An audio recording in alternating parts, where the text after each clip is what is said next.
We are in a dark time right now as a country because of this pandemic, but you're a guy who seems to be able to find the optimism in things, seem to find the silver lining pretty easily, and certainly have a spiritual and psychological resilience in the face of all this. So what are you going to say to people right now that are really worried that America is never going to be the same?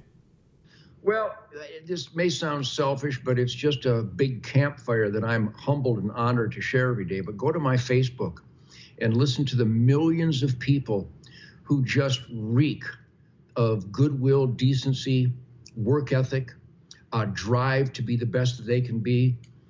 This country is wall-to-wall spiritual samurai producers. I know these truck drivers, and I know these ranchers, I know these beef producers, and I know these agriculture czars. My God, their alarm clock goes off earlier than anybody's, and they go to bed later than anybody. Those are my people. I call them blood brothers. And I share hunting campfires with them every year because we donate hunts with Uncle Ted because I'm so much fun and valuable for different military and children's charities.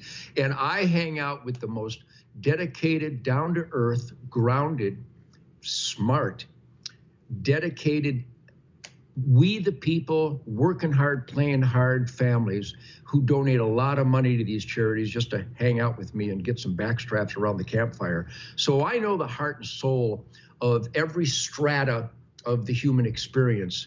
I get a call every month, Buck, from Marcus Luttrell. I speak with Rob O'Neill and Gary O'Neill, the author of American Warrior, Bob Blevins, who served like 12 years in Vietnam, and a bunch of, I actually shared a campfire, Buck, with a survival of the Bataan Death March and guys that were at Normandy and Iwo Jima. These guys have, think of this, Buck, how can my haters and critics possibly deter me when I am sought out by that heroic level of humanity? They seek out Uncle Ted because they hear me promoting the Second Amendment, unapologetic and unbridled. They hear me promote conservation and hunting, God, family, and they find me. They find me somehow, and then they come and share a campfire with me, and I milk their knowledge and their heartbreaks and their hardships in battle. And I didn't serve officially in the military, but you know what I got behind me?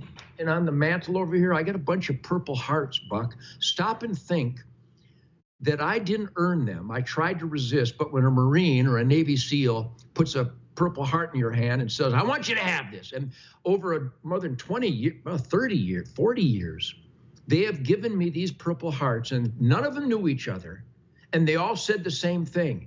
I want you to take this, Uncle Ted, because you fight every day for what my buddies died for. They all said almost like it was scripted, but it isn't scripted because it's burned in their soul.